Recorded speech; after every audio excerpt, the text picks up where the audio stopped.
Por la señal de la Santa Cruz de nuestros enemigos, líbranos, Señor Dios nuestro, en el nombre del Padre, del Hijo y del Espíritu Santo. Amén. Señor mío y Dios mío, creo firmemente que estás aquí, que me ves, que me oyes. Te adoro con profunda reverencia.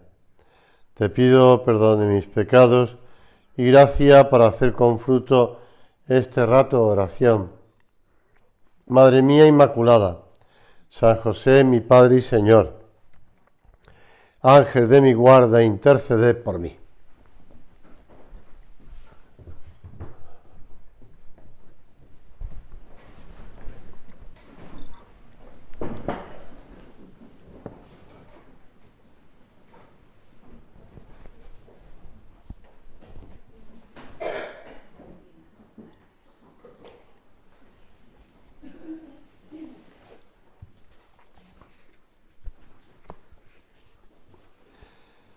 Después de esos años de vida oculta, nuestro Señor inicia los 3 años de predicación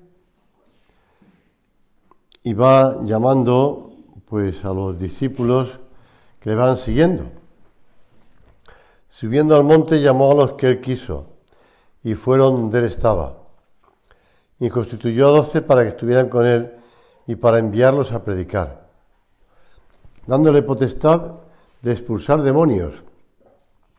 A Simón, a quien le dio el nombre de Pedro, a Santiago el de Zebedeo y Juan, el hermano de Santiago, a quien le dio el nombre de Boanerges, es decir, hijos del trueno, a Andrés, a Felipe, a Bartolomé, a Mateo, a Tomás, a Santiago el de Alfeo, a Tadeo, a Simón el cananeo y a Judas Iscariote, el que le entregó.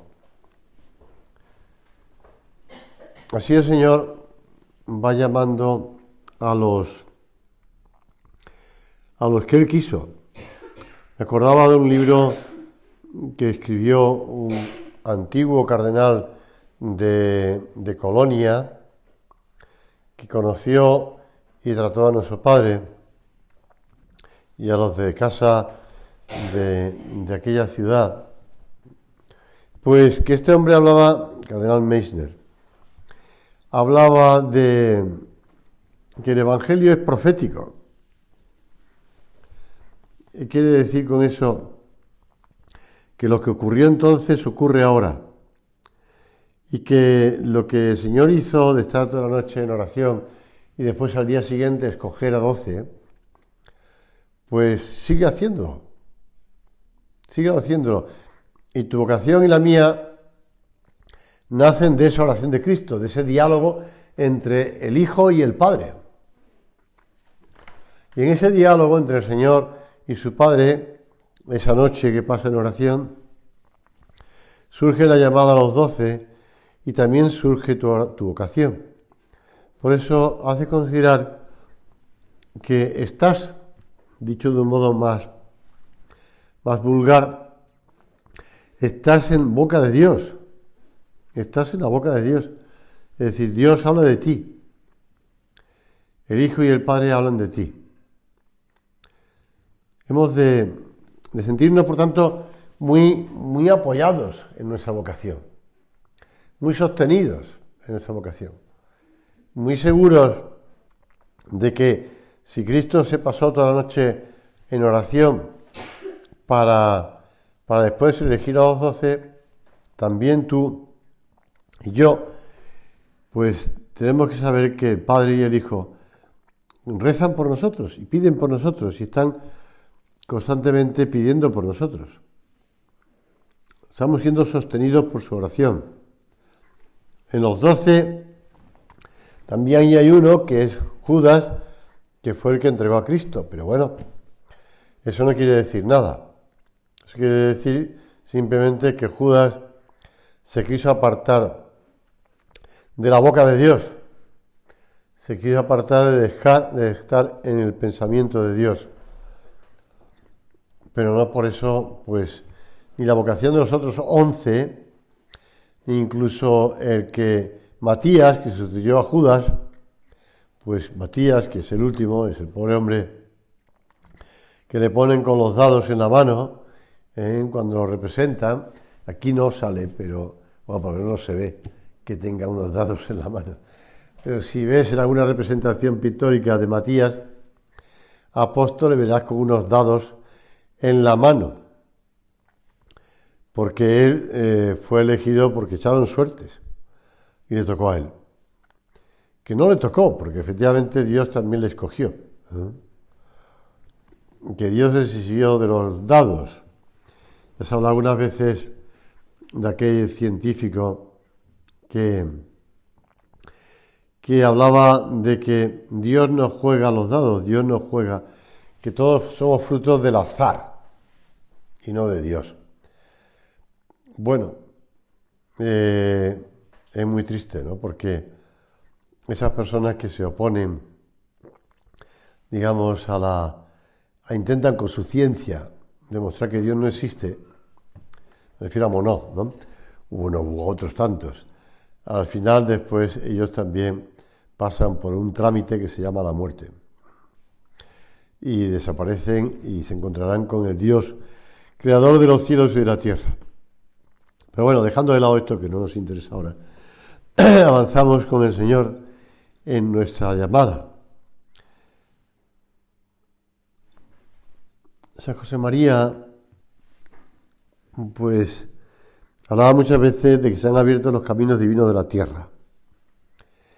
Porque estés donde estés, trabajes donde trabajes, en la situación que estés, familiar, profesional, económica, pues ahí está Dios.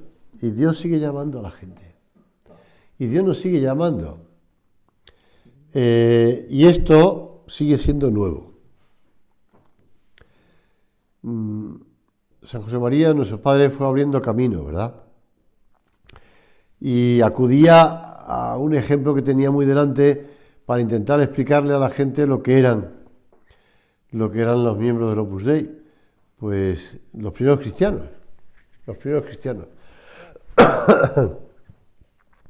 Y tantas veces no le entendían, y eso que decía, que le dijeron a Beato Álvaro, que habían llegado con un siglo de anticipación, pues ha pasado el siglo y todavía no nos entiende. Y todavía seguimos intentando explicar lo que es la vocación en medio del mundo a la santidad, santificando el trabajo, santificando a los demás por el trabajo y santificando a nosotros en el trabajo.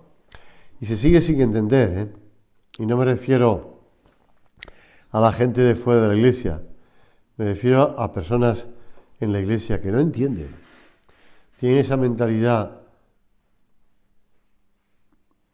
religiosa y no nos entienden. Y no nos entienden porque tienen esos esquemas, que vienen de lejos y que es un apartarse del mundo. Cuando hay un momento en la historia de la Iglesia que se llama, pues, la etapa de hierro, si quieres, ¿no? El siglo de hierro, que eran momentos muy duros, hablando de final de los primeros 10 siglos, antes de empezar el siglo, después ya vendrá, pues, en el siglo XII aparecerán los franciscanos y los dominicos, esas órdenes mendicantes, pero hasta entonces había habido bastante, y hay en la historia de la Iglesia, bastante desorden, vamos a decirlo así. Tan es así, que no haya forma de conseguir sacerdotes que vivieran cristianamente, vamos a decirlo así. Entonces los pobres obispos se iban a las puertas de los conventos, bueno, conventos no, de los monasterios, porque también existían conventos, los conventos, ya digo, en el siglo XII, pero los monasterios de los benedictinos o los de pues unos u otros religiosos, para sacar monjes para llevarlos a las parroquias, porque no encontraban el público adecuado para para cristianizar. Bueno, gracias también a los religiosos benedictinos. Me acordaba el otro día, porque, sí, de San Martín de Tours, que tanto hizo. Si vas a Santiago de Compostela tienes esa iglesia barroca, que es San Martín Pinario, que fue un convento de religiosos. Y lo mismo, pues, tenía al otro lado también las benedictinas. Al otro lado de la catedral tienes también las benedictinas. Pero gracias a los benedictinos y gracias a esas órdenes religiosas, pues se mantenía la fe. Y ellos predicaban y ellos evangelizaban y fueron evangelizando monasterios por tantos sitios. Y por eso, pues, se mantuvo, pero también eso fue empobreciéndose, hasta que llegaron los dominicos y los franciscanos, que iban predicando esas órdenes, que vivían esa pobreza extrema, y que eso removía a la gente. Porque era la pobreza, incluso San Francisco removió a Saladino, que permitió que los franciscanos estuvieran en lugares santos, y gracias a eso se han conservado los lugares santos. Porque San Francisco convenció a Saladino. Pero bueno, quiero decirte que son órdenes religiosas, que son planteamientos de apartamiento del mundo, que es viviendo, pues, la pobreza, la castidad, la obediencia, con esos votos. Pero nosotros, en cambio, estamos llamados a vivir en medio del mundo en las circunstancias ordinarias y estando donde estás y realizando, pues, tu trabajo y tu vida familiar, etcétera, donde estás. Hay que pedirle al Señor que siga abriendo las mentes, porque de vez en cuando hay personas que nos entienden, pero muchas veces no nos entienden. Pueden entender a lo mejor, pues, hombre, que los sacerdotes, pues sí, los sacerdotes los entiendo, ¿no? Pero los demás no. E intentan aplicarnos a nosotros como vivían los religiosos, que estaban los religiosos, sacerdotes, después estaba la orden segunda, que eran las mujeres, y después la orden tercera, ¿no? Pero claro, no somos religiosos, ni somos religiosos, ni queremos ser religiosos, y además nos hemos incorporado al Opus Dei con la condición clara de no ser religiosos. Por eso hay que tener paciencia, comprensión. La gente del mundo fuera, pues, nos entiende perfectamente, porque les hablamos el mismo idioma, les hablamos de las mismas modas, trabajo, preocupaciones sociales, etcétera, etcétera, como ellos. Entonces nos entienden perfectamente, no tienen ningún problema, porque como están en el mundo, pues entienden que nosotros en el mundo también les hablemos de las cosas de Dios, pero en cambio otras personas no lo entienden. No pasa nada, no tenemos que sentirnos ni perseguidos, ni agobiados, ni preocupados. La realidad es que incluso instituciones que surgieron para dedicarse a la enseñanza y para dedicarse, pues, a la educación y a la catequesis, etcétera, que están desapareciendo. Y están desapareciendo porque están perdiendo sus propias raíces. Y si han perdido sus raíces, pues pierden la savia y por tanto se están muriendo. Pero en cambio están surgiendo laicos que están tomando el relevo y están promoviendo, como ya San José María lo impulsó en los años 60, pues centros educativos, etcétera, etcétera, para promover para la educación cristiana.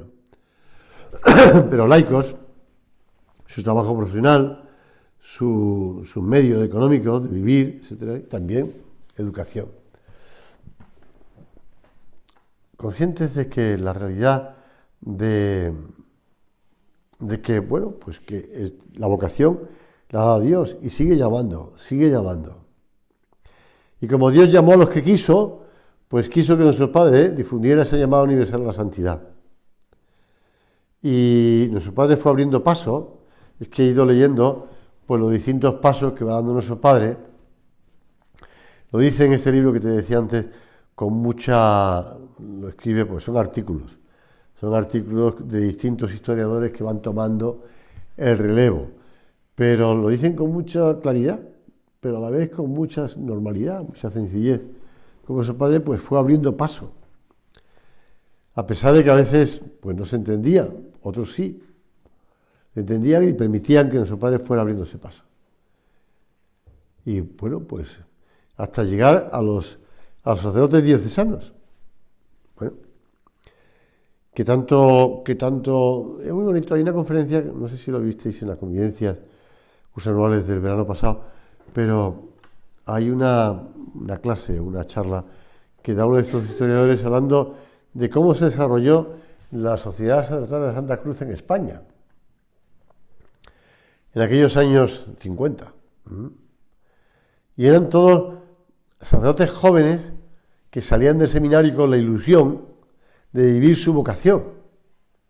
Y se encontraron con que le estaban hablando de santidad, viviendo donde ellos estaban, que eran pueblos, porque normalmente los sacerdotes jóvenes estaban en pequeños pueblos o en aldeas o en pueblos. Y esa vocación de la santidad en sus trabajos sacerdocio. A la vez, pues les llaman una ayuda espiritual grande, con una dirección espiritual grande y una gran vida de familia. Y eso les ilusionó, les ilusionaba. Y por eso fueron pitando tantos... Me acabo de acordar que lo estoy hablando con un chico que está recién casado, acaba de tener un hijo, que no es de la obra. Me decía, bueno, pues yo lo que quisiera es que mi mujer pitara pronto. Y dije, vale, también sabe la palabra pitar ya. Tú lo sabes. Y tú, en cambio, ¿qué? Bueno, pues eso hizo que se difundiera tanto la Sociedad de Santa Cruz en España y después en otros países, pero bueno, empezando por España. Pues sí, en el fondo es lo mismo, la llamada a santidad, ilusión, ganas de ser santos, deseo de ser santos, llamada de Dios a la santidad, en lo ordinario, en el trabajo corriente, pero con un gran apoyo, como decía antes, la dirección espiritual y vida de familia. Y vida de familia. Recuerdo una vez hablándole a un seminarista de la obra, le decía eso, que la obra es milicia y familia. Y eso le ilusionó, le gustó. Al sacerdote. Pues pensar también tú que el Señor te sigue llamando a la santidad y te sigue llamando con esa ilusión de los primeros momentos, con ese deseo de ser santa, a pesar de que ya tenemos experiencia y hemos visto tantas cosas que nos pueden como desanimar o pensar que es inalcanzable. Pero no te puedes desanimar. No puedes tirar la toalla pensando que es imposible, que somos incapaces, que ya hemos recorrido mucho camino y hemos visto las dificultades que hay, que no. Decía nuestro Padre en una meditación, hijos míos, en este momento, vosotros en vuestra juventud y yo en los comienzos ya de la vejez, saquemos un propósito firme de ser humildes. Y cuando con el corazón encendido le decimos al Señor que sí, que le seremos fieles, que estamos dispuestos a cualquier sacrificio, le diremos, Jesús, con tu gracia, Madre mía, con tu ayuda, soy tan frágil, cometo tantos errores, tantas pequeñas equivocaciones, que me veo capaz, si me dejas, de cometer las grandes. Mientras tanto, haz tu oración personal. Esa oración que no se cuaja en ruido de palabras como la mía. Y considera tu experiencia pasada. Porque tú, aunque cuentes pocos años, sabes ya algo de tu soberbia, de tu sensualidad y de la ceguera que estas miserias infunden en el entendimiento. Como yo poseo una experiencia aún más triste que la tuya, por tener más años y porque soy más miserable, Pero a pesar de eso, osamos decir al Señor, estoy dispuesto a todo. Quiero ser lo que tú, Dios mío, has querido que sea al concederme esta vocación. No ya alter Christus, sino ipse Christus. El mismo Cristo. Sin embargo, es tan grande mi debilidad, estoy tan inclinado al error, que si tú no me ayudas, no haré nada de provecho. Ya digo que son palabras de una meditación de nuestro Padre. Pues yo la fecha que tengo aquí es 29 de marzo de 59. Pero posiblemente es la fecha en la que a lo mejor pues apareció en las publicaciones internas o no sé. Pero bueno, también nos cuadra que esa fecha ya nuestro Padre decía que ya estaba al comienzo de la vejez. Lo decía él, que ya tenía 57 años, ¿no? Pues eso. Pero la realidad es que le podemos decir al Señor lo mismo ahora, nosotros. Se puede decir tú en tu oración personal, sin ruido de palabras, y decir al Señor, Señor, que estoy dispuesto a todo, que estoy dispuesto a seguir tus pasos, que estoy dispuesta a querer, removiendo, o si quieres, recuperando pues esa ilusión de los primeros momentos. Pero en los primeros momentos, cuando le dijimos al Señor que sí, no sabíamos. Éramos un tanto, pues, jóvenes, y por tanto a lo mejor, pues, iba a decir, no inmaduros, pero sí inconscientes. No sabíamos lo que vendría. Pero la realidad es que ahora que sí sabemos, pues queremos tener esa juventud de espíritu. ¿Cuántas veces me acuerdo de lo que decía nuestro Padre, recordando lo que en la misa de antes de la reforma litúrgica, el sacerdote decía, ese introiva al altare Dei ad Deum qui letifica juventute meam. ¿Cuántas veces al subir al altar me acuerdo de eso? Y digo, Señor, pues renueva mi juventud, hazme joven para no hacerme una persona ya, pues eso, con malas experiencias, con tristeza, con desánimo. Personas que ya tienen la vista cansada porque han visto tantas cosas que ya están cansadas. No, podemos tener la vista cansada, no pasa nada, es una cosa física, ¿no? Fisiológica, pero me explico. No podemos mirar con unos ojos cansados, tenemos que removernos. Recuerdo una ocasión que estaba yo en Vilatévere, porque estaba pues, trabajando, vigilando obreros, de hecho. Ya estaba con la tesis y tenía tiempo para obreros. Recuerdo una celebración, un festival, que estaba presente don Álvaro del Portillo y alguien gastó la broma de que en Vilatévere el día que se acabaran las obras sería el día del juicio final, porque siempre hay obras, y es verdad, sigue habiendo obras también ahora, 40 años después. Bueno, pues estaba vigilando obreros y recuerdo que iba hacia mi lugar, venía de la cripta, donde estaba en ese momento nuestro Padre, y entonces venía, y en un recoveco me encontré que estaba allí don Álvaro y don Javier. Dije, Padre, pues vengo de la cripta, ¿qué tal? Entonces me dirigí a don Álvaro, y yo estaba de espaldas a la ventana. Entonces don Álvaro me dijo, hijo mío, no te veo bien, ¿quién eres? Yo tampoco vivía en esa casa, yo vivía en Calabianca, por lo tanto no me tenía que conocer la voz, aunque me había visto con frecuencia a veces en el garaje y en otros sitios, ¿no? Pero bueno, no me veía bien porque además también estaba perdiendo la vista. Y yo me quedé un poco bloqueado. Y tuvo que intervenir don Javier, que era muy rápido siempre, don Javier. Estaba al quite siempre. Pues creo que podemos tener la vista cansada, no pasa nada. Lo importante es que la vista del corazón, la ilusión la tengas así, fresca, con la juventud que da el Señor. la juventud que da el Señor. Introiva al altar de a Deum, cui letifica juventutem meam. A Dios que es la alegría de mi juventud. El Dios que me alegra mi juventud. Y en esa plenitud de vida cristiana, el Señor nos pide que sigamos viviendo la heroicidad de las virtudes, que se pondrán de manifiesto en circunstancias en las que el estilo de vida o los fines que muchos han propuesto en su vida están lejos del ideal cristiano.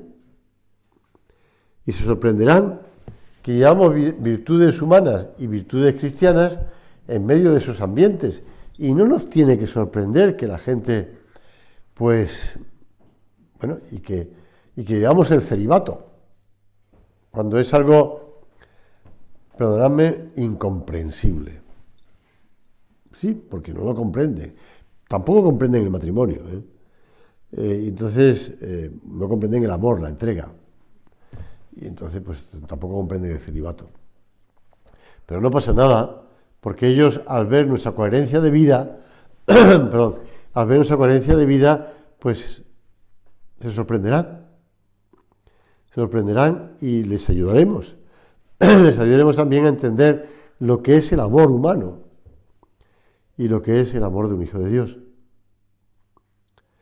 Decía este autor que ya cité antes, tampoco penséis que todas las citas las sacaba de los libros de las novelas del oeste, por favor, sacaba a lo mejor alguna. Él era catedrático de historia, con lo cual no era un escritor de Zanegreyo, y no digamos menos de Corín Tellado, ¿no? Que es así que ya pocas conocéis a Corín Tellado. Pero bueno, yo tampoco lo he leído nunca Corín Tellado. Pero bueno.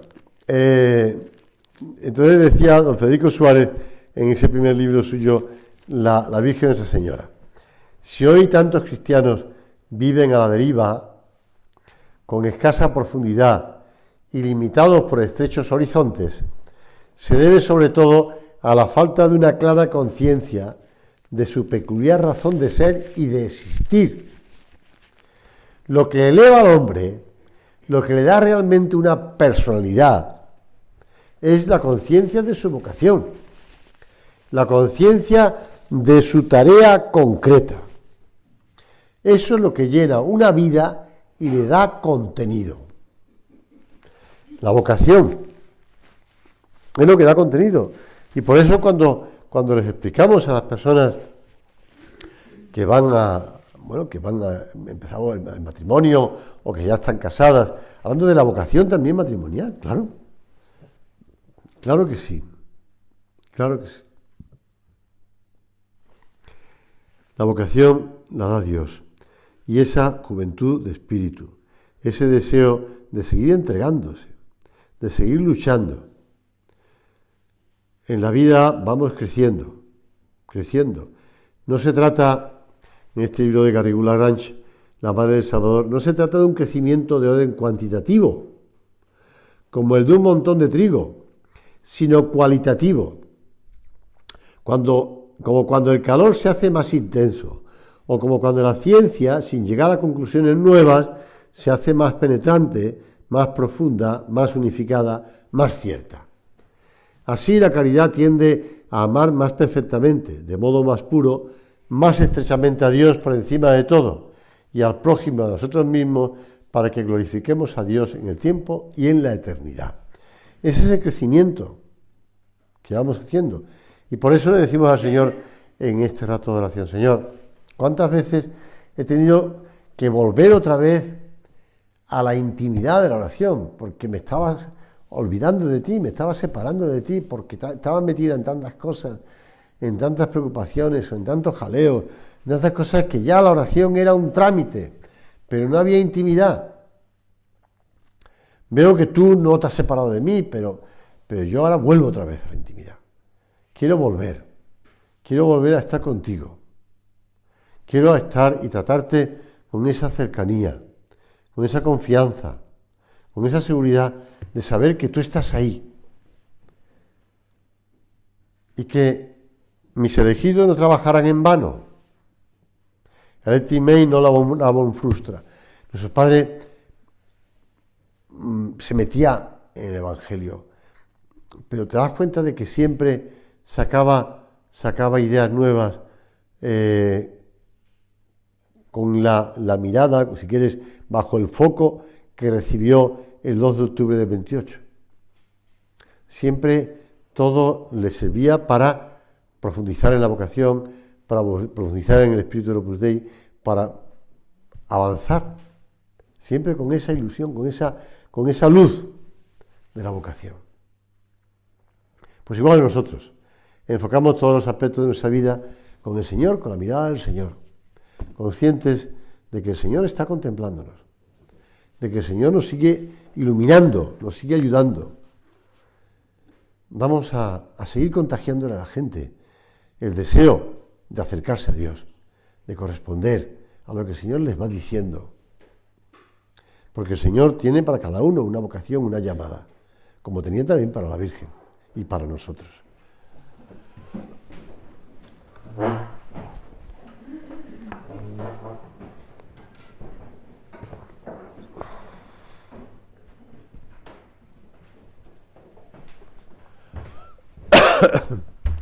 Te doy gracias, Dios mío, por los buenos propósitos, afectos e inspiraciones que me has comunicado en esta meditación.